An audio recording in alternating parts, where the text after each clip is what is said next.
So let's get going. All right, so today's lecture and what's going to be the following exercise is going to be crop canopy sensors and variable rate fertilizer. So this is, we're going to talk about using sensors to determine variable rate nitrogen application. And just like some of the technology, some of the algorithms, some of the data, and how we put that all together to make this work.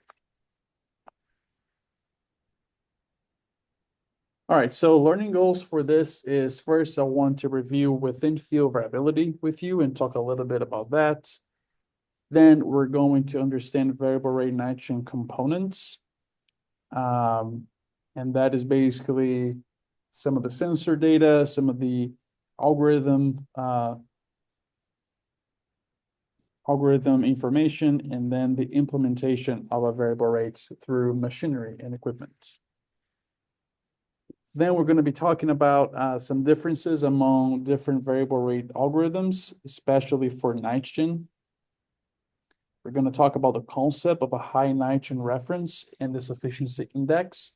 This is a very key technology concept in variable rate nitrogen management especially. Then we're going to calculate a variable rate nitrogen application. You're going to do that on your side. You're going to help me to determine the rate here. And then we're going to see how all those components come together to apply variable rate nitrogen prescription at the field level with an actual example from the field.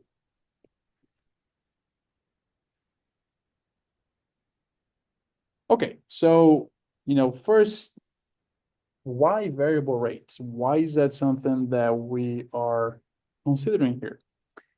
As we know, there is spatial variability that our crops are seeing and responding to, and that variability can come from different sources. So the first map I'm showing you here is a soil pH map of a given field. It's not a very large field, but you can see how there is a lot of spatial variability. So here the mean pH is 5.5, but it is ranging from 4.9 to 6.4. If you remember from your soil fertility or plant nutrition classes, most of the time we want to be above 6 in pH because that's the range of values that plants, the nutrient availability across different nutrients are most available to plants for plants to uptake, with some exceptions of some plants that require a little bit higher, maybe a little bit lower pH. But in general, a rule of thumb is that a pH of 6 and between 6 and 6.5 is a pretty good range to be in for plants to have the most possible availability of nutrients. Now, if you look on this field, so imagine you were to go to this field, and even if you took, let's say, 10, 20 samples, but you composited all of those samples into one, and then you use that one single value of pH to determine how much lime you would need to raise pH. So as you see here, the mean pH is 5.5. So let's say that your target pH for this field would be 6. Then you would apply how much lime it would be required to increase pH from 5.5 to 6 only. However, if you do that, you can imagine that that amount of lime is not gonna be enough for parts of the field that have pH lower than 5.5, right? So parts that have a pH of 4.9, for example, will require more than that amount of lime. So they would be receiving an under application of lime. They would probably not reach your target pH of 6.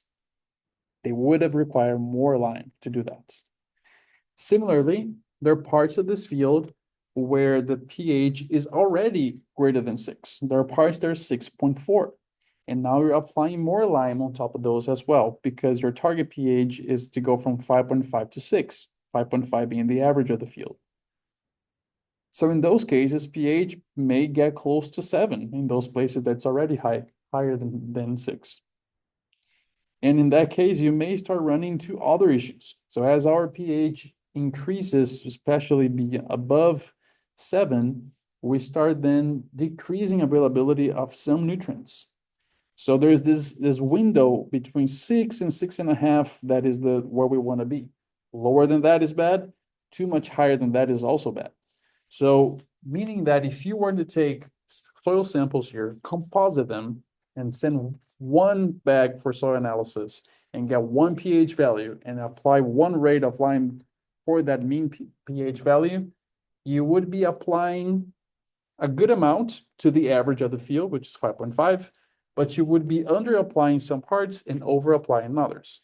That's basically why we're working with Precision Ag, right? We want to know where we need to apply more, where can we cut down on the rate, and really apply just what is necessary. Another map here that I'm showing you is that of crop vigor. So this crop vigor is basically I think this is a satellite imagery from a field, and I'm showing you here green NDVI, that ranges from -1 to 1, where values closer to 1 means plants that are more vigorous, and lower values, plants are less vigorous. So here I'm showing you the plant response. I'm not showing you a soil data, but you can see how there is variability in crop vigor in this field. We have pockets here where it's darker blue, meaning lower vigor. So we have pockets of low vigor right here. We have a streak right there. We have here towards the western edge of this field as well. So we have variability both in soil properties, terrain, EC, a lot of things we talked about already. And the crop itself is also going to be variable because of those underlying variable or variability in soil properties and growing conditions. So, this is basically why we need variable rate. I mean, sometimes we don't have to have variable rate every single time for every field, but in these two cases, we can see that there is variability both in soil properties and crop vigor that could potentially benefit from a Precision Ag variable rate management. Now, I want to talk a little bit about the types of variable rate management as far as stable versus unstable nutrient or property. So a stable nutrient here would be something that would be immobile in the soil, where soil levels of that nutrient change very gradually over time. And because of that, these are normally types of nutrients that can be corrected or built up with the effects of an application, like a nutrient application, lasting potentially more than one growing season because they're pretty stable once they are in the soil. So what would be some examples here that if somebody can help me, what do you think would be some stable nutrients in this case? Phosphorus. Phosphorus, right? Phosphorus is one of them, potassium. Although pH is not a nutrient, it's more a soil characteristic, but pH would also fall into this category of being more stable, right? It's something that they do change over time, but very slowly. In contrast to that, we have unstable nutrients.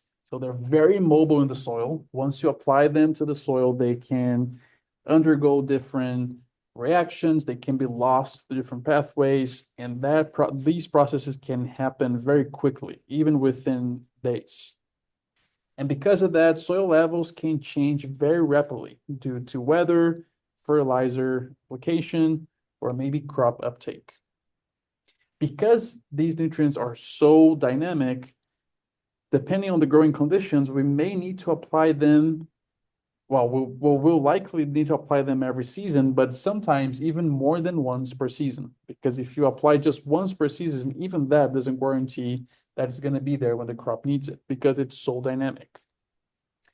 So what would be a good example here of a unstable nutrient? Nitrogen. Right, yes, nitrogen. So nitrogen is a very unstable nutrient.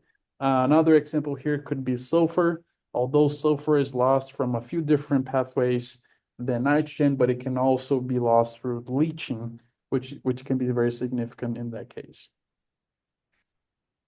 All right, so let's dive into nitrogen then. So it is unstable, mostly because it is prone to different environmental losses. So here just have 3 graphs showing you the 3 main losses of nitrogen from agricultural systems. We have here the first one for ammonia volatilization. The second one, so NH3 is ammonia, is depicting ammonia volatilization. We have the second here, which is nitrates, depicting nitrate leaching. And then we have the third here for nitrous oxide, which is a greenhouse gas as well, that can be lost through both nitrification and denitrification. Well, this class is not a nitrogen cycle class, so we're not going to go through all the entire cycle and what are the ins and outs and what affects all these losses. But what I want you to focus here is that on average, and well, this depends to some extent on the production system, on the soil, on the weather, on the type of nitrogen fertilizer, on the rate, on the timing, on the method of application. So there's a lot of things at play here, but on average, we can lose about 18% of nitrogen fertilizer as ammonia volatilization, and this can happen within a couple of days after application. So within a week, you can actually lose up to 60% of all you applied through ammonia volatilization if the correct conditions are, or I guess maybe the wrong conditions, because they're wrong, correct for the loss, but the wrong for us, because we want to avoid this if those conditions are in place. For nitrate, very similarly, and nitrate losses here are probably one of the ones that we see very frequently in Georgia, especially South Georgia with our sandy soils. So leaching losses can be very significant, which is basically when nitrogen in the nitrate form leaches down through the soil profile and is lost beyond the rhizosphere. So the roots, the crop roots, don't have access to this anymore, and it's just going to be in our soil profile, deeper in that soil profile, perhaps even reaching underground water resources. On average, again, we have 16%, but this can also be a very large loss potential. It can be up to 80% of your nitrogen being lost through bleaching under very high loss conditions. So ammonia and nitrate are the two main nitrogen loss mechanisms from which a grower can lose a lot of their investment on nitrogen fertilizer. Now, the third one here is nitrous oxide. Nitrous oxide, on average, represents a very small component of your nitrogen budget. On average, we see emissions of about 1 to 2% of the total amount applied. So not a lot, but it can get up to 16, 20% if the right loss conditions are at place. Now, although nitrous oxide does not represent a large proportion of the nitrogen that was applied being lost as nitrous oxide, it is still a very important loss mechanism because nitrous oxide is a greenhouse gas that is 300 times more potent than CO2.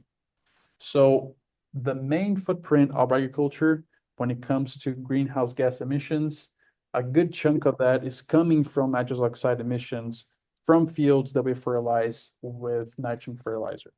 So although it does not represent a large portion of the total nitrogen that's applied as fertilizer, it's still very important from an environmental perspective, just like the other two as well, but nitrous oxide is important from the greenhouse gas perspective.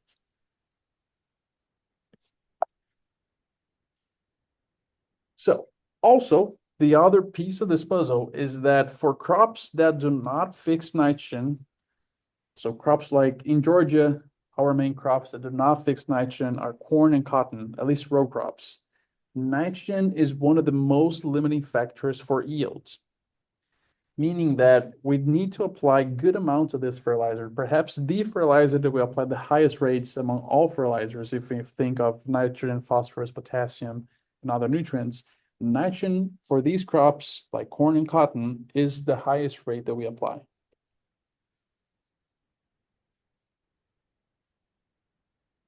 Also, if you think about it, we are applying nitrogen or really any fertilizer because we want the crop to not be limited by that nutrient and therefore be able to grow and express yield at the highest yield potential possible. So really applying this input to maximize profitability or maximize yield and profitability as a consequence. However, the amount of nitrogen needed to determine, or the amount of nitrogen needed to optimize yield and or profit varies within a field. I want to show you here another graph. So this graph here is coming from a paper where they basically calculated the economic optimum nitrogen rate, or in other words, the nitrogen rate that optimizes economic return for this field. And as you can see here, this is a field, and each block that you're seeing here, they calculated the EONR, or the economic optimal nitrogen rate, for each cell that you're seeing, each little block you're seeing in this field.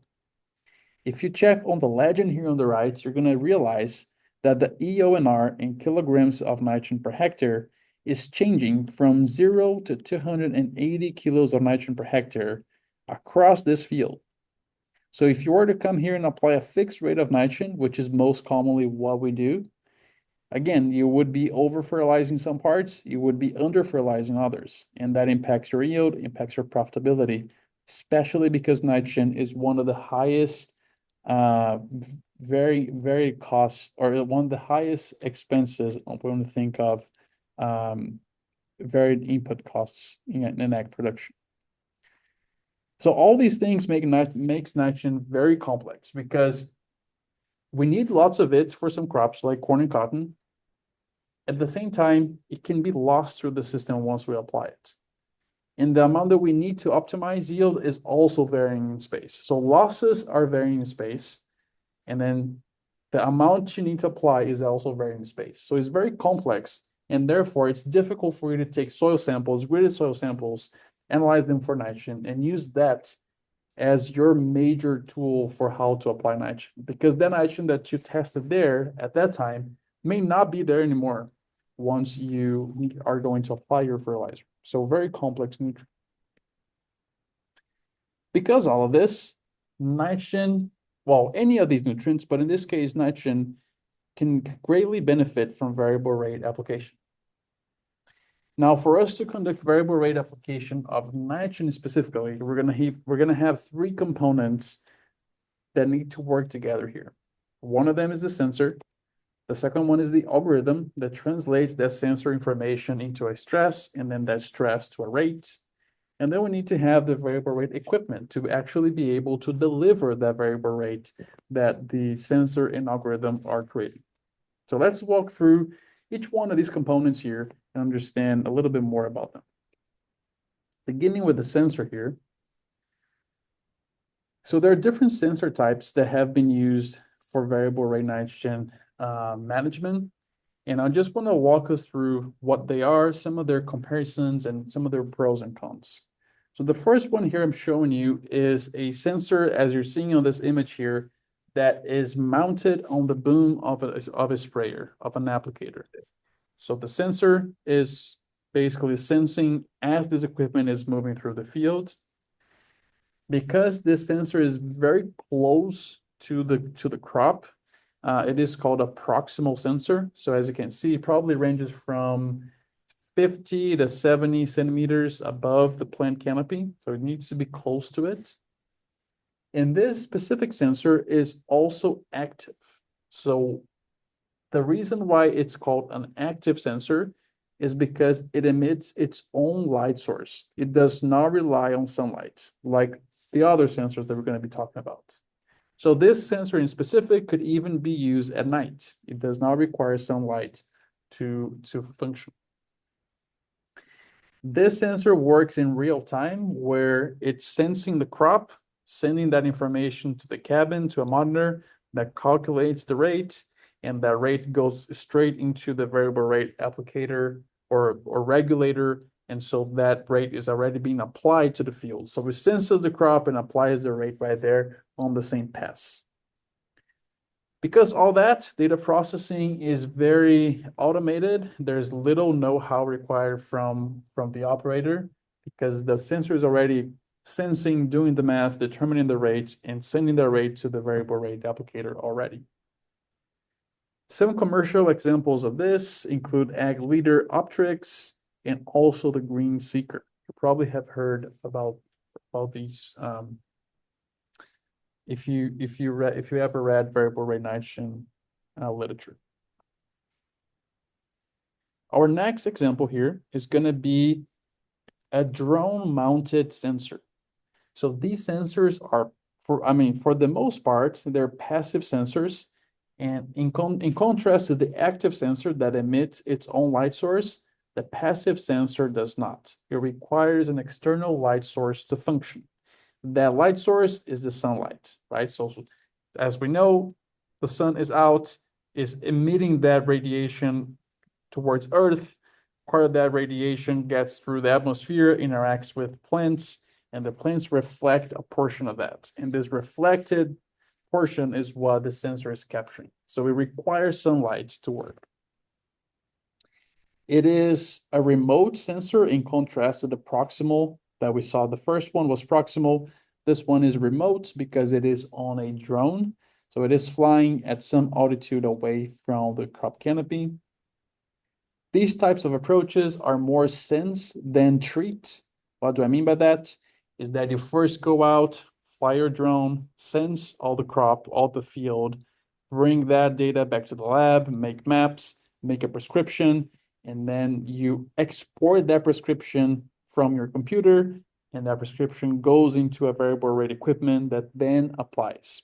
Maybe it could be on the same day if you have a fast turnaround, but it's definitely not going to be on the go, right? You're not going to be sensing and applying. That's not how it works. Data processing here can be intensive. If you've ever worked with drone imagery data, you know that you have to bring that data back to your computer. You're going to have to process that by doing corrections and creating an ortho mosaic, and then doing a lot of extra steps that we're going to learn in the lab that follows this lecture here. So there's a lot of steps that the processing is going to require from us before we can even create the variable rate prescription. So it requires lots of know-how. And some commercial examples of this, I mean, there are many, but some of the most popular perhaps would be to use a DJI drone with a MicaSense multispectral sensor. There's also a drone that is fixed wing that's called EB. You could use an EB with drone with a sensor called Sequoia, which is made for that drone. So it's really, here we have both the platform, which is the drone, and the sensor that goes on the drone. So they're kind of two separate things, but you need to have a drone and a sensor together to make this work. And this sensor is most of the time a multispectral sensor, is the most common type. Lastly, on our list of sources or of different sensor types is going to be satellite. So satellite, similarly to the drone, is going to be passive sensor, right? So it also relies on external light, which is going to be sunlight. It's also remote, and actually the most remote of the two, right? Because a drone is going to be within 400 feet of your crop, whereas a satellite is all the way out somewhere in the atmosphere or in some part of the atmosphere. Not sure exactly which one, but it's going to be very far from our crop.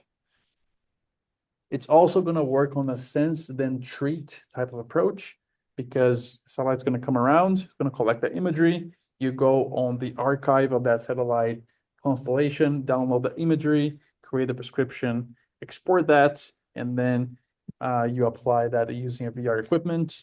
So it's definitely two different operations. Data processing is also going to be intensive with lots of know-how required.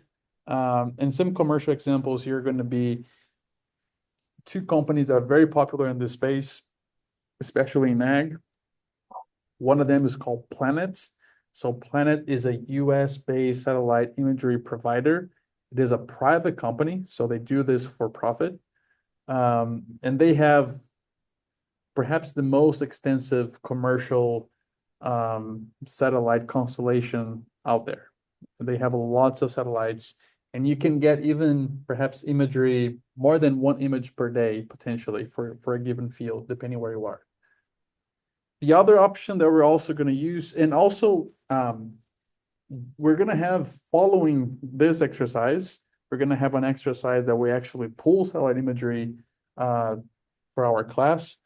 And then we're gonna do that from Sentinel. So Sentinel is it's a constellation of satellites. We're gonna be using satellite or Sentinel-2, which is the version of Sentinel that has a multispectral sensor. But Sentinel has other satellites. Even the Sentinel-2 has an A and a B satellite, so it has a two satellites going around, capturing the whole world. It is a product. So the Sentinel satellite mission is from the European Space Agency. So it is, a government agency, or I don't know if government is the right word, but it is a government-related agency at the European Union level. And we can use images from them as well. Those images are normally coarser in resolution, in spatial resolution than planets, but they're also more stable. The data quality is better with Sentinel than planets. So there are some trade-offs for sure, but we have products that we can use, and we will be using these in our class in an exercise that comes after a couple exercises down the road. Also, something that I guess I don't have here, but these different sensors have differences in scalability. So let's think through this. If you use the first option here, let's think of an example here using the Agiliter Optrix. If a grower that you work with, or maybe if you are a grower and you want to use that, you're gonna have to first purchase that equipment. Well, I guess all these situations here, the grower is gonna have to have a variable rate equipment, right? They're gonna have to have an equipment that can deliver a variable rate. They're gonna need that regardless. But as far as the sensor goes, with the first option here, the active sensor, that grower would have to buy that sensor and mount on their boom sprayer and make the proper connection so that works directly with their variable rate equipment. On the other cases here, the drone, perhaps that grower is going to have to either buy a drone, which is, I mean, they may have a drone, but for this purpose here, they may want to contract someone that can do the whole thing for them. So they're going to have to contract somebody that can fly their fields. And then with the satellites, they may also contract somebody, but the satellite's going to be the most scalable and affordable option for a couple of different reasons. First, the sensor is out there. It's already flying over your field every so often. So Planet, you can get an imagery, maybe more than one image per day.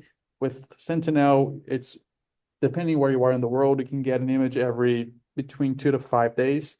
In Georgia, we get an imagery about every 3 days. So the sensor is already flying over your field every 3 days, let's say. That image is already being collected. There's no extra cost with that. There's no extra cost with the equipment itself to collect imagery, like you would with the drone. So it is the most affordable one, and also the most scalable. Because think of it, if you decide to do this using a drone, you're going to have to fly many fields wherever you want to create these prescriptions for. You're going to have to go there and physically fly with the drone, which is going to limit you to some extent. There are only so many fields you can get to in a day. There are only so many data you can process in a day. With satellite, it's already there, right? It's already collecting the data for us. So that limitation is not there. One limitation, however, both from drone and satellite, is that because they rely on sunlight, if you have cloud coverage, especially for the satellite, if your field is covered with clouds when the satellite comes around, that image is useless. You don't get an image from that. You just get an image of clouds. So you cannot see through your field. So that is definitely a limitation of satellites. With drone, it can kind of work around that because if you are flying or somebody else is flying, you have control of what time of the day you're flying. So maybe you can try to avoid clouds that way, but clouds are also impacting the data quality from drones. The only sensor that does not suffer from that is the active sensor. As I told you, you can sense that with clouds, without clouds. You can sense that at night. It does not rely on weather. So that would be a few cons and pros of these different sensors. Before we keep moving, any questions at this point?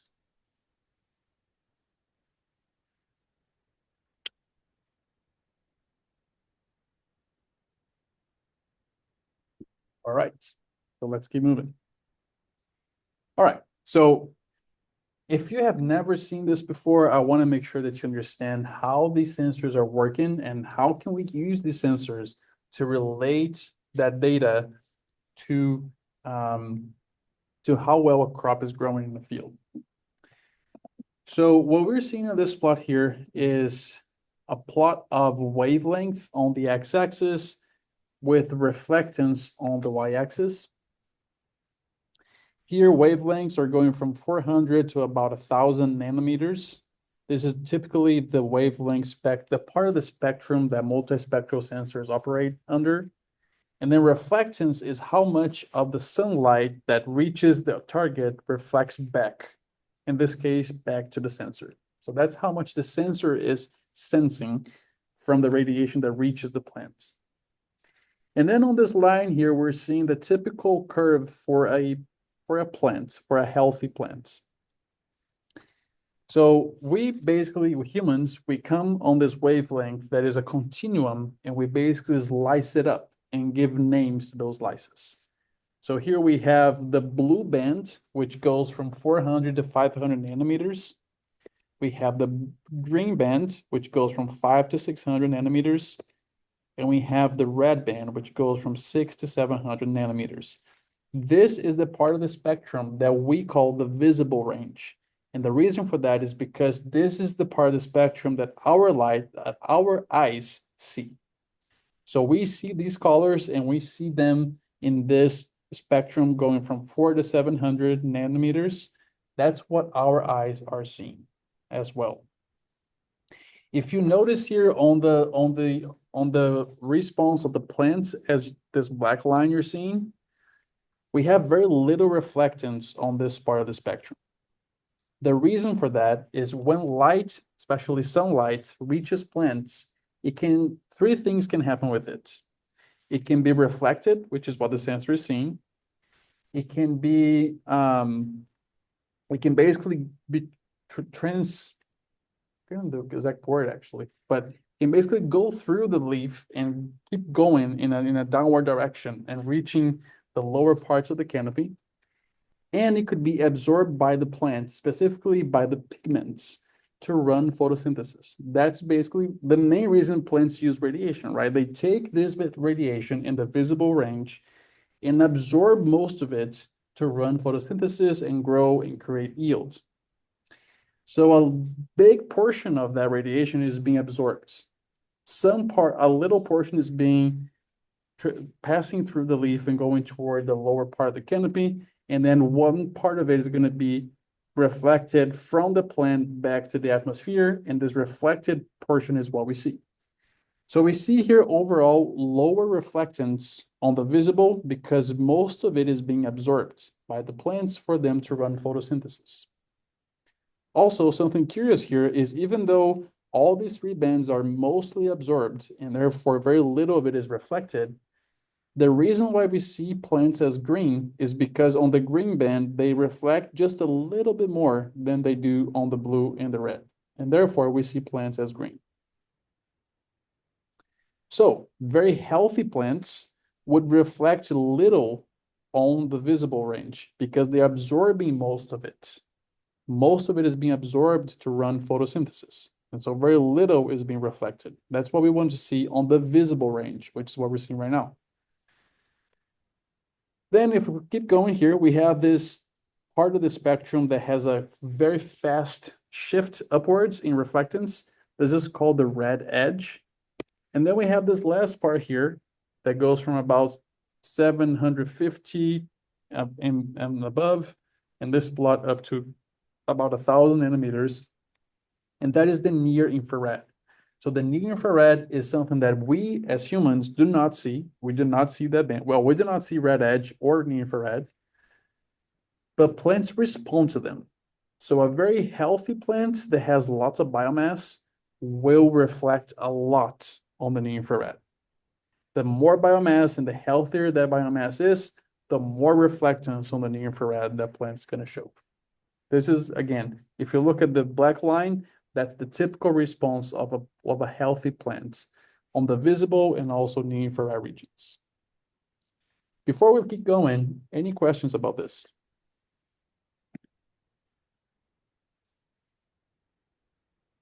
All right, I'm going to keep going then.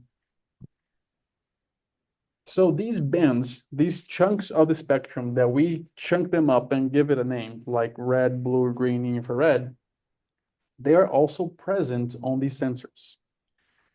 The thing is that different sensors, although the name of the band may be the same, so maybe if they're going to have, a So all these sensors here have the red band, for example.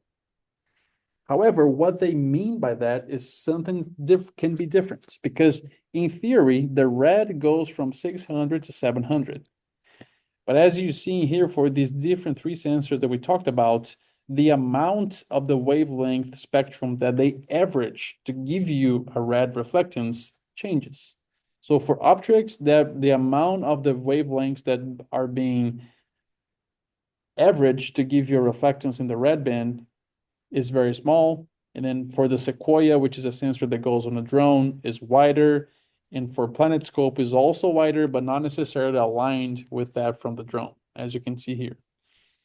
Something else to notice is that not every sensor has all the bands. So Optrix does not have a green band or a blue band. The drone sensor I'm showing here, Sequoia, does not have a blue band. PlanetScope has a blue, green, red, and infrared, but does not have red edge. So different sensors have different bands, and even those that have the same bands, the data from them may be different because of a lot of reasons, but one of them because of how much of the spectrum they're averaging to give you that specific band.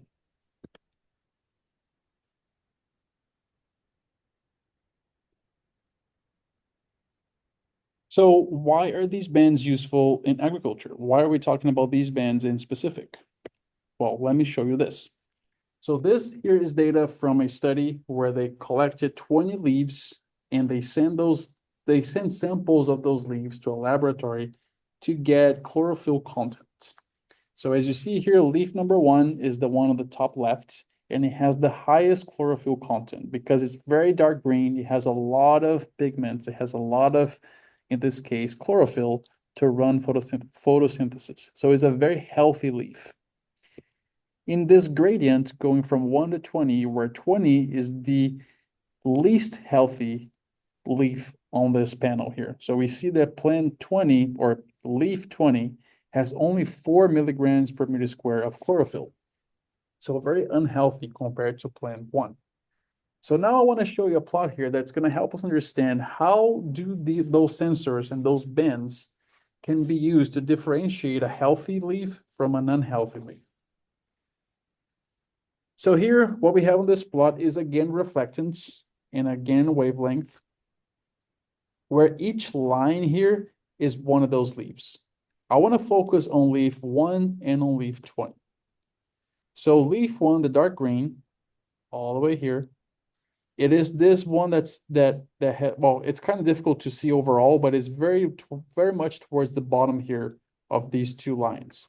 So it has very little reflectance on the visible, so going from 400 to 700, and then it spikes up and it has very high reflectance on the infrared. That's the healthy leaf. Now, if you look at the unhealthy leaf or the yellow leaf, it has low reflectance here on the blue band, and then when it gets to green, it goes up. That's why you don't see as green, you see as yellow, because it is emitting a mixture of green and red, making it look yellow, but it's basically not being able to absorb radiation in the green and the red parts of the spectrum. Is not being able to absorb them because it does not have the pigments. It does not have enough chlorophyll. And therefore, it is reflecting more of that back to the sensor. So that's why it looks yellow. But notice how a healthy leaf is absorbing most of it and therefore reflecting very little of it. Whereas an unhealthy leaf is reflecting a lot because it cannot absorb it because it does not have the pigments. Also, an unhealthy leaf has lower reflectance on the near infrared because its structure is poor. It's not a solid leaf. It's kind of like a sad looking plant. So the internal structure of the leaf is also impacted by it, and therefore it's reflecting little on the near infrared.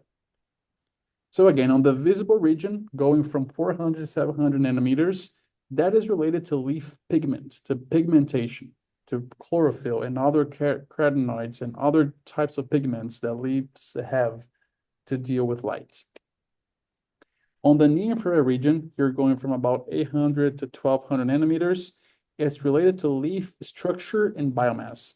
So the more biomass a plant has and the healthier that biomass is, the more it will reflect on the near infrared. Now, if you think of it, for us in crop production, to assess if a crop is healthy, we need to combine both of these information. We need to know how much chlorophyll or pigments a plant has, also how much biomass and how healthy that biomass is. So both of those metrics are important for us. And right now we're getting that data in separate bands. So how can we combine that into one number that helps us understand this? Well, that's when we calculate vegetation indices. You may have heard of these already, but there are hundreds, maybe even thousands of vegetation indices. But really, a vegetation index is just a formula that helps us to combine two or more bands, or let me rephrase that. Allows us to combine the reflectance of two or more bands. I was missing the reflectance word in that sentence. So the most common one, the most popular one, is the NDVI, which stands for Normalized Difference Vegetation Index. To calculate NDVI, we basically take the reflectance on the near infrared minus reflectance on the red and divide that by the sum of them. That's basically what NDVI is. So again, you would take reflectance on the red band and reflectance on the near infrared band and combine those numbers in this formula. Now, NDVI is the most popular because it was one of the first indices to be developed, but it has some shortcomings. I think we're going to talk about these in a later slide, but basically, in summary, the red band saturates. So if you have a crop that's healthy, well, let me take a step back. If we have a crop that's unhealthy and a crop that is healthy, the red band can differentiate between them. However, if you take a crop that's healthy and one that's very healthy, the red band saturates and cannot differentiate between healthy and very healthy. So in short terms, NDVI has some deficiencies because of that, because the red band saturates and it cannot differentiate healthy from very healthy. Some of the other popular options in ag are, for example, the green Normalized Difference Vegetation Index, which is the same formula as NDVI. The difference is that instead of using the red band reflectance, we use the green band reflectance instead. That's the green NDVI. Another very popular example is the Normalized Difference Red Edge, or NDRE, which we still use the infrared just like the same on the NDVI formula, but we use reflectance on the red edge band. Oops, let me go back. On this band here, that's the sharp shift from visible to near infrared. We use that reflectance instead of the red. So these are probably the three most popular indices in agriculture. There are many indices, probably thousands, but these are some of the most popular ones. Yeah. Mm-hmm. Vegetation indexes are more they are more accurately calculated by satellites as compared to active sensors. Because you mentioned in last one of the slides that the active sensors, they are not able to measure the green and the visible band in the graph. Okay, so let me just go back to that and rephrase so everyone can listen to it. So Amandeep was asking if the active sensor was not as reliable because it doesn't have all the bands and it also averages a lower part. Is that what you're asking?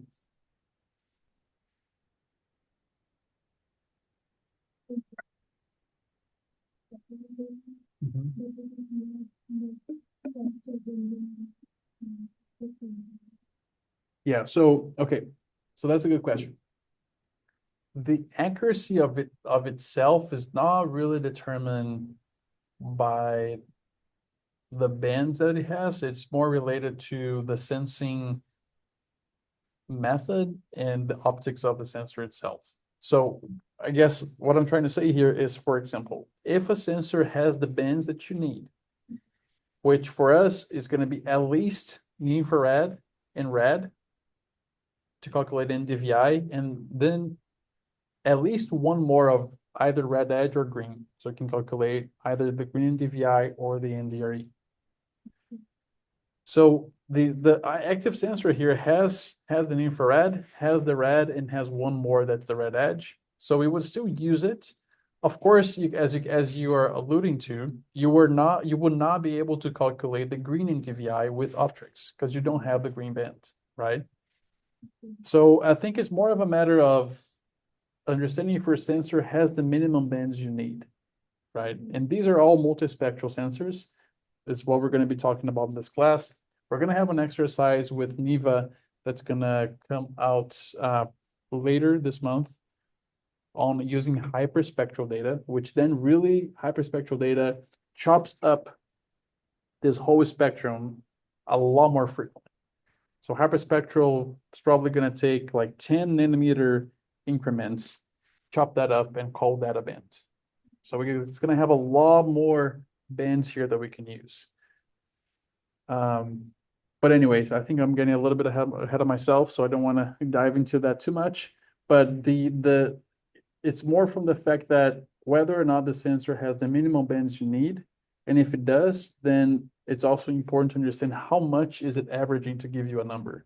Because sometimes having a very wide average is not good as well. Like you want it to be more narrow band, you want a band to be more narrow so it can be a little bit easier to differentiate stress than just taking a whole bunch of nanometers and giving you one number for the whole range.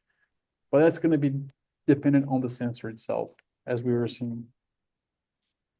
Is it possible to calculate the red edge in other ways? Because I remember that there is a way to calculate the NDRE with the Sentinel-2, even though it's not among the band that is. Interesting. I have not done that, Benedetta, so I'm not completely sure. Like I have, maybe that is possible. Like if we look more into the literature that's more related to like the light, like physics and sensor development, perhaps in that literature there's more of this. But in our like applied literature of agriculture, I have not seen like creating, let's say, a band that does not exist from the sensor. So I want to say that from my experience and from the literature, I have not seen that in our applied field. But maybe there is a way to basically like interpolate, perhaps, although I'm not familiar with it. Yes, Aman, did you? Yeah. Okay. Any other questions? All right, I'm gonna keep going here then. So basically we need vegetation indices for a few different reasons, but one of them is because we want to combine different bands that represent different aspects of the plants. In this case here, bands in the visible part of the spectrum are related to pigmentation, to chlorophyll concentration, which is something that's important for us to know to assess whether or not the plant is healthy. And then also near infrared, which is related to biomass and the healthiness of the biomass. All right, so let's just take a quick example here and calculate NDVI for the yellow leaf and the dark green leaf as well. So if we look here on the part of the spectrum related to the near infrared, and we look into the red, because we're calculating NDVI, so we're kind of looking into both of those boxes. First, calculating NDVI for the healthy plants. So NDVI reflections here is probably around 60 some. And the red reflectance is probably around 5 or so. So if we just plug those numbers, so 60 and 4, I think is what I had in my numbers. For the dark green leaf, we plug those reflectance numbers into the formula, we get to a value of 0.875. So the dark green leaf has an NDVI of 0.875. NDVI ranges from -1 to 1, where higher values mean healthier plants. If we do the same here for the yellow leaf, so the least healthy one here. We have our near-infrared reflectance being probably around 50, I guess, and our red reflectance being pretty close to 50 as well. So pretty similar red and near-infrared reflectance. So the numbers I used were 50 for infrared and 45 for the red. And so the math for that comes out as an NDVI of 0.05. So we can see how NDVI is taking into account both the near-infrared, which is relates to biomass amount and healthiness and structure, and for information on the pigmentation using the red band as well, combining both of those into one number that then we can use to make inference on whether or not the plant is healthy. So this is basically how we would calculate that by hand. All right, so I think we just talked about this a moment ago, but available bands in a sensor are what will dictate what vegetation indices can be calculated with that sensor, right? So I have a question here that we partially answered already previously. Can we calculate all those 3 vegetation indices for all the sensors here? Answer is no, right? So perhaps let me see here. Let me ask somebody in Tifton for some help. Of the 3 vegetation indices we talked about, which one you would not be able to calculate with one of these sensors? You can tell me the sensor and which vegetation index is not able to calculate with that because it does not have the bins.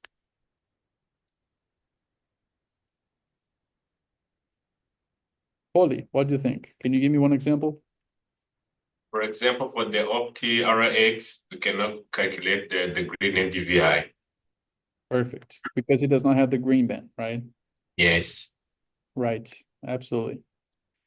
Luke, one more example, can you help me with?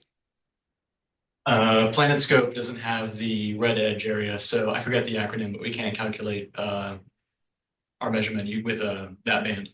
Perfect. So NDRE, so the normalized difference red edge, right? So that index, correct. We cannot calculate that with PlanetScope because it does not have that. Unless, again, Benedetta was mentioning about the potential of perhaps interpolating some way the spectral data to get data from a band that we don't have on the sensor. Perhaps that is an option, but at least if we're using the bands from the sensor, then we would not be able to calculate those 2, right? All right, so we talked about the sensor, how it works, the bands, vegetation indices, and how they relate to plants. So now we take those measurements from the field, and we need to translate that measure into a variable rate of some sort. So we need an algorithm for that. There's going to be different ways that we can classify algorithms, but one of them is whether or not they are vegetation index specific. So a VI that is specific, or I'm sorry, an algorithm that is specific to a given vegetation index was basically built relating one VI, so let's say NDVI, with nitrogen rates on the field. This is normally built with data that's collected in one specific state.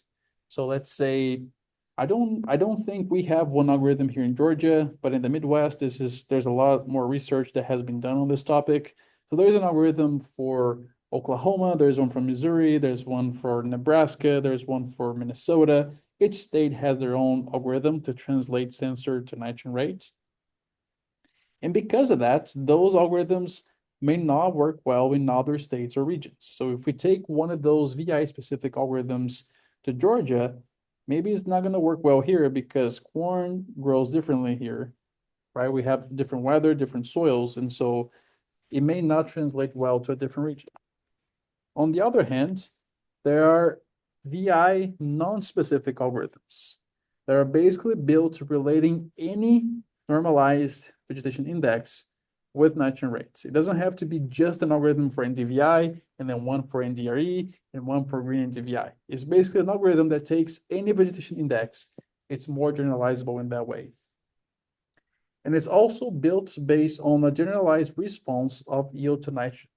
So instead of just going out to the field, planting corn, applying a lot of different nitrogen rates, and using sensors to measure all these data, and just making simple correlation plots of those two relationships of nitrogen rate and how much NDVI a plot gives, it's actually using more generalized response, crop response to nitrogen relationships. So for example, we know that for the most part, if you apply no nitrogen, you get a lowest yield. And as you're increasing nitrogen on your x-axis, your yield increases until a certain point, and then perhaps it reaches a plateau and eventually start decreasing again. So this is a general response that basically every crop has to nitrogen.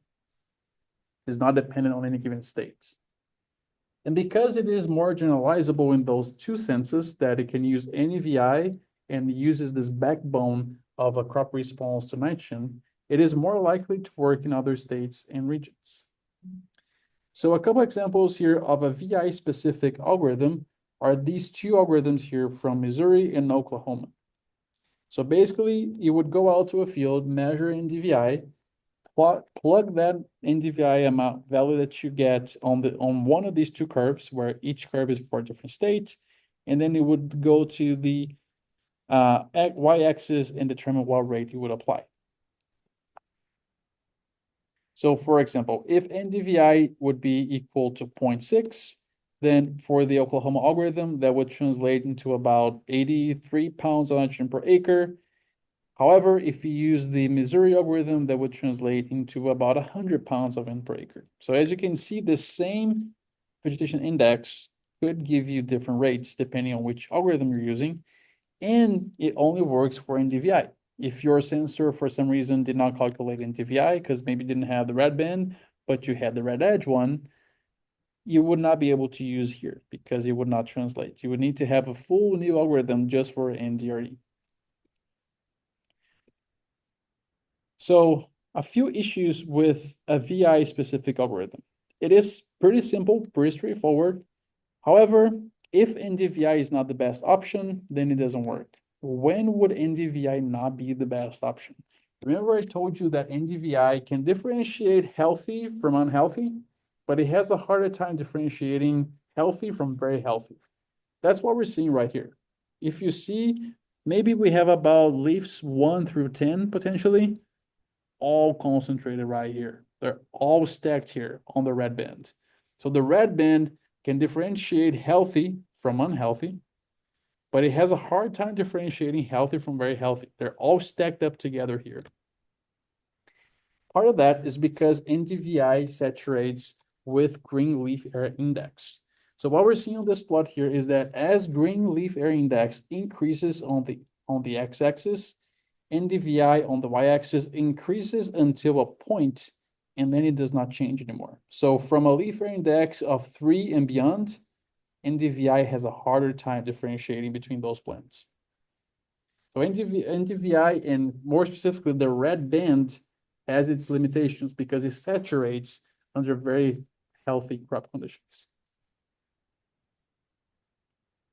Whereas if you look here on the green band, it can differentiate by much better those same 10 plants that stack up when it comes down to the red band. So this is a very big difference and limitation of the red band itself. And on the red edge, we also see a lot of differentiation of those same bands that on the red are all stacked up. On the red edge, they have a wider variability there. So that's why the green NDVI and the NDRE, or normalized difference red edge, are two good options when NDVI is saturated because of the red band. Now, if we use a different VI, can we use the same algorithm then? Well, if it was a VI-specific algorithm that was developed for NDVI, we're out of luck. We're not going to be able to use the same algorithm. We're going to have to basically look for an alternative. VI-specific algorithms are simple, but what if different growth stages? So let's say that this algorithm was developed for corn at the V6 stage. But for some reason, the grower cannot get into the field and do the sensing and the application at V6. Maybe it goes at V4. Maybe it has to be at V10. As long as the grower can enter the field with their equipment, Can you still use the same algorithm? Well, most likely you cannot. So what I'm showing you here is basically two plots where we have NDVI over day of the year for fields in Texas and Arkansas. I want to focus a little bit here on the fields from Texas and just show you here what is going on. So if we go to a specific day of the year, and maybe think of that as a given crop stage, perhaps, and we're looking to that orange line, which is one of the fields. That NDVI value is probably about 0.65. And if we go a little bit later, right? So let's say maybe 20, 30 days after, that NDVI is going to have changed. Not because the crop is under more stress or less stress, but simply because the crop has grown, right? As crops grow, they accumulate more chlorophyll, they accumulate more biomass. So the crop is growing, NDVI is increasing because of crop growth, not because of stress.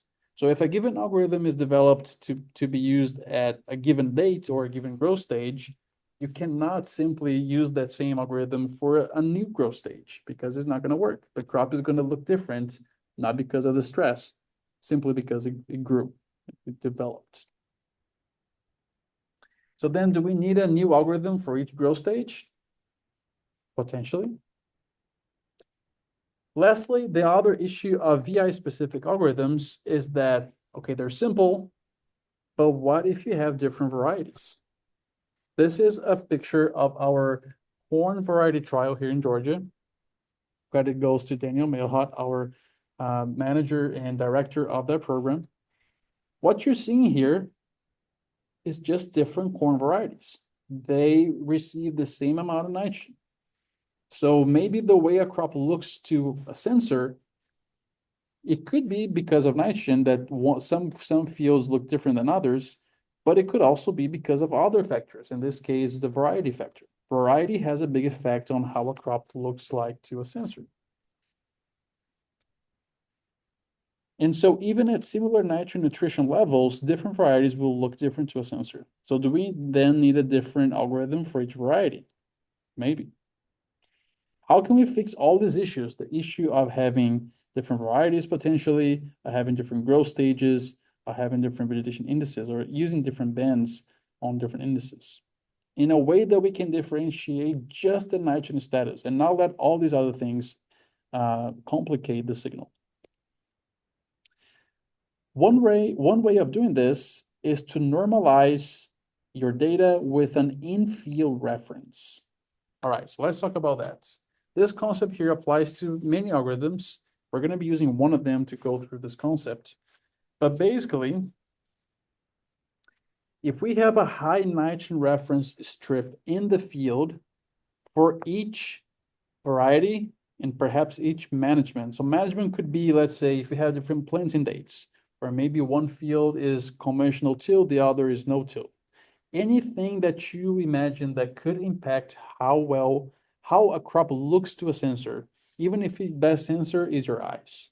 If you look on the field and you see, well, this part of the field here has conventional tillage, the crop looks taller and greener than on this field that has no till, just because of that. That would be a management practice that would impact how a crop looks like.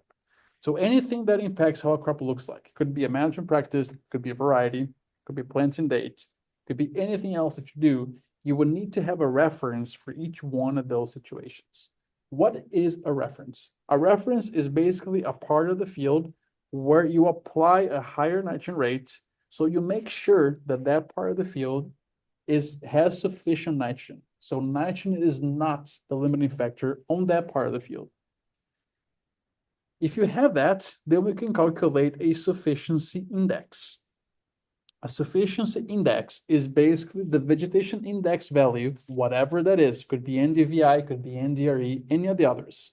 But it would be that vegetation index value for the part of the field that you want to apply nitrogen divided by the vegetation index for the part of the field that is your reference. So we would do that ratio and we calculate the sufficiency index. So for example, in our figure right here, you can see that there is this part of the field that is a little bit shorter and a little bit yellow. This would be the part of the field that I want to apply some nitrogen. And I go there, calculate a vegetation index, and I come back, it comes back with 0.35. So that is what would go on the numerator of this equation. And then I have a part of my field that's the reference, that I applied extra nitrogen at planting to make sure the nitrogen was not the limiting factor. You go there and you measure that part of the field, which you can see here in this picture that is taller, is darker green, and it has a vegetation index, let's say NDVI, of 0.61. So we plug those two numbers and we calculate the sufficiency index, which in this case is 0.57. So this helps us to relativize that field with something on that field to give us an idea of how much nitrogen nutrition it has. This is very, very important because if you do not have a reference, if you just go out and measure NDVI and want to use that NDVI value itself on an algorithm, it's going to be so variable. Imagine of all the things that can impact NDVI in a given year. Maybe this year rained more and you lost more nitrogen through nitrate leaching than last year. Even though you planted the same hybrid around the same time of the year, applied the same amount of nitrogen at planting, but you come at V6, maybe 1 year from the other is going to be completely different because of weather and soil and so on. So you need to have that reference right there on the field to give you a good indication if nitrogen is the limiting factor or not. So that's why having a reference is important. And in this case, we're using the reference to calculate a sufficiency index. So by normalizing with a high nitrogen reference, the effects of a vegetation index, growth stage, variety, and any other management practice are going to be neutralized. So just the signal coming from the nitrogen stress itself is what's going to be depicted on the sufficiency index. Now I want to show you one sufficiency index based algorithm, which is an algorithm that is not specific to any vegetation index. So it's not specific to NDVI or NDRE or green NDVI. It can be used with any vegetation index, but it does require a sufficiency index, which is just the ratio that we just saw. So this algorithm takes this form. So the NApp, which is the application that the sensor is going to be recommending, is a function of basically two components here. The first component is the economic optimal nitrogen rate. So this is the nitrogen rate that you believe would optimize yield on this field. It's something that is based on either your experience or maybe based on a production guide, like we saw on the previous class. So you determine that amount, and then you remove any credits from it. Credits could be, if you're applying this, it's most of the time done at side dress or in season when the crop is already growing. So if you have applied any nitrogen at planting or near planting, that would be a credit. If you have irrigation water nitrate, so some wells may have nitrate in the water that is being used to irrigate. If you do have that, that would be also a credit. If your previous crop was a legume, so let's say if you are in a cotton peanut rotation, it would have a benefit, a credit of the peanut crop that was grown last year into this year's cotton growing season. Those are all credits. And then this formula takes, so the first part here has nothing to do with sensor. It's just how much nitrogen the crop needs and how much there is already in the system from credits. And that amount is then multiplied, it is modulated by the sensor information, which here comes into play as the sufficiency index, which is what I just showed you earlier. And then it's divided by the delta sufficiency index, which is a fixed number, most of the time is a fixed number of 0.3, but it can change as well. But for now, let's just think of it as a fixed number. So really the only thing changing that's coming from the sensor is the sufficiency index. Now I want to talk a little bit about the delta SI, which we assume it to be 0.3. Why is that so? So this specific algorithm uses this overall function as its backbone, which is the quadratic function of nitrogen rate on the x-axis and the response of that on sufficiency index. So if you look here on the x-axis, when you have your optimal nitrogen rate, so the nitrogen rate that optimizes your sufficiency of nitrogen, your sufficiency index, SI, is 1. When you apply no nitrogen, in this case here, no nitrogen on the x-axis gives a sufficiency index of about 0.7. So the difference between 1 or sufficient nitrogen status to no nitrogen is 1 minus 0.7, that is 0.3. So that's why delta SI is 0.3, is because that's how much you can still recover your crop from no nitrogen to a sufficient level in this algorithm. That represents the potential room that you have to catch up between your most nitrogen deficient crop, the one that received no nitrogen, to your most sufficient crop, the one that has enough nitrogen to be at the optimal of this curve. All right, so how would this look like into practice? Very simply, we would have, so either you collect sensor data from an active sensor or a drone or a satellite, regardless which sensor you have. You would extract the bands from that sensor. Here I'm just depicting the green, the red, and the near infrared. You will combine those bands in a vegetation index, whatever it is. It could be NDVI, it could be green NDVI, it could be any other that uses these bands. And then you calculate the sufficiency index, which is the VI of your choice from the field that will receive nitrogen divided by the VI of your choice coming from the reference from that field, calculating the sufficiency index. You then plug this SI value into the algorithm that we just saw on the previous slide, and that gives you a variable rate of nitrogen that you then will apply to that specific part of the field. Basically, this is how that would look like. And now I have a quick, I just have a quick quiz for you all. So here's the quiz. You go out to a field with a crop sensor and measure green NDVI over an area that shows nitrogen deficiency symptoms, assuming that that field VI is 0.5. You then measure green NDVI over an area that has received enough nitrogen and looks healthy. So that would be your reference VI of 0.6. Assuming an economic optimal N rate of 150 pounds of nitrogen per acre, no nitrogen credits, and a delta SI of 0.3, compute the sensor recommended N rate. And the tip here is for you to not forget to calculate the SI first. I'm going to give you 5 minutes here, and I'm going to open this quiz on ELC so you can submit your answer. So let me just go ahead and do that, and also set a timer for you to start working on it. So 5 minutes, you can start going.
All right, so it should be visible to you, and I'm going to make it visible for you as well, Luke.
All right, so it should be visible for you as well, Luke.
All right, so we're down to the last minute here. Make sure that you do the calculation and submit your answer.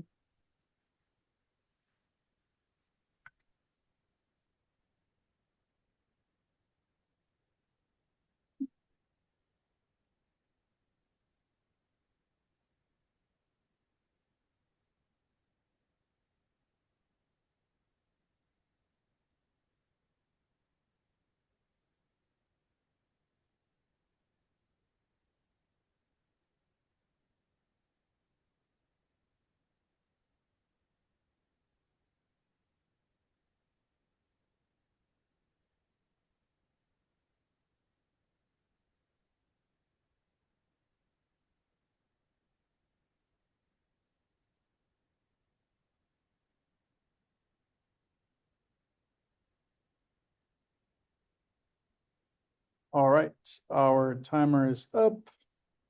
Let's talk about this. So can someone tell me what did you find? Let me ask Kathy. Kathy, what number did you find there? Uh, I got 111.6 Okay, lb per acre. perfect. Did anyone get a different number? So Kathy got 111.6. Okay, a little bit different, but 111.8. Anyone else got something different? I got 111.9995, but it's almost the same. Yeah, almost the same. Yeah. Awesome. Yeah, so that's really the number that I mean about 112 is what I was expecting for y'all to see here. Right, so if we just plug in the numbers, you would first calculate the sufficiency index, which comes to 0.83, and then we'll plug into the numbers, you do the math, it's going to be about 112 pounds of nitrogen per acre. So this is what the algorithm is doing, but it's doing, instead of just one sufficiency index value, is doing for many of them kind of at the same time and coming up with a rate for different parts of the field. That's basically what's going on behind the scenes. All right, so we talked about sensor, we talked about the algorithms. Now let's talk a little bit about the variable rate equipment. So the variable rate equipment here, basically we need to have a GPS that knows where the sensor is, or not where the sensor is, but where the tractor or where the sprayer, where the boom sprayer is to be actually applying the rate. It's basically gonna take our sensor data, which in this case here is just depicting a sensor. This is a green seeker, if I'm not mistaken, in this example. So the sensor is sensing, sending that sensor data to the variable rate technology controller. The controller then It knows where it is. It has the sensor data. It has the algorithm inside of this controller where it does all the math behind it.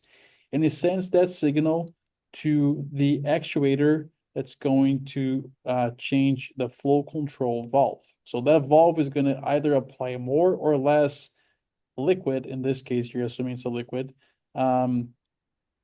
fertilizer according to the sensor data, right? And as the tractor or the equipment is moving across the field, is visiting different places, different locations, perhaps sensing right there, if it is doing the proximal sensor like in this picture, and it is basically allowing it to apply a different rate at different parts of the field, coming out of those spray nozzles across the boom section. So basically, this is what is going on, and as the equipment is actually applying that equipment as it travels the field, it is creating also an as applied map that we can look afterwards and see how much it was truly able to apply. Because just because the sensor is saying apply 112 pounds of nitrogen per acre, it does not mean that that exact amount will be applied. Maybe it's going to be 110, maybe it's going to be 120, right? It depends on the mechanics and the hydraulics and how fast that can change to accommodate that rate. So then we get an as applied map in the end that we can see what was actually applied given the sensor and the algorithm data. All right, so now I want to show you a video here that basically brings all of this together into one application. So bringing together the sensor, the algorithm, and the VR equipment. So this is a video I'm going to start playing here from a field in Nebraska where this work was done. So basically here what you're seeing is the view from the cab of a high clearance applicator with the boom in front of it. So the boom is in front of it and you can see the optic sensors right there. They are sensing the crop and determining how much nitrogen should be applied based on that signal right there. So using the proximal sensor and moving on the go, applying that on the go as well. What we're seeing here on the map above. So this was a study where one long strip was variable rate, and then right next to it, there were other strips that were fixed rates with whatever that specific grower's management was. So what we're seeing here is as you're moving through this strip, which was the variable rate strip, we see a couple of plots here. So if you pay attention to the bottom graph that is showing up, we see here the constant green line, that's our reference value. The reference is set and does not change. So the reference is a fixed number. However, as this equipment is moving through the field, you can see that in this case, they use NDRE as the vegetation index. But the NDRE is fluctuating, right? It's not a fixed value. It is fluctuating according to the crop health status. And then the black line here is the variable rate nitrogen. So it's the actual rate being applied in response to that NDRE value. So as you can see, higher NDRE values in red translate into lower nitrogen rates applied in black. And whenever NDRE drops, the N rate goes up. So they kind of mirror each other. High NDRE, meaning high crop vigor, applying less nitrogen because the crop already has pretty good health as far as relates to nitrogen. And then when crops are stressed, requiring more nitrogen, that's when the variable rate equipment applies more or recommends more to be applied. And basically, this is how that system works. I'm going to play this video out just so we can talk more about the plot on top. So the plot on top here is yield. This is corn, so yield in bushels per acre. The pink line here is the yield of the strip that receive variable rate nitrogen. And the bluish greenish line here is the yield from the strip right next to it that receive a fixed rate of nitrogen application that was the grower yield. What can you see on this plot? On the yield plot, what do you notice there?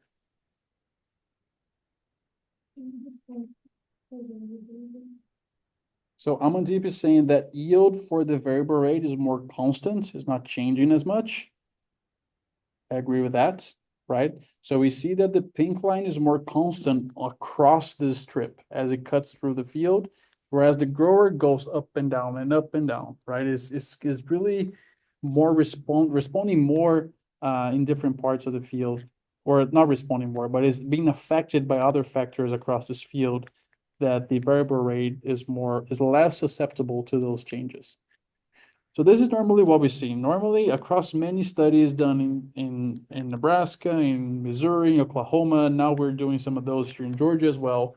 What we see is that for the most part, when we use variable rate nitrogen management like this, we can cut down on nitrogen rates about 30% without seeing an impact on yield, and therefore being more profitable and more efficient with the use of these inputs.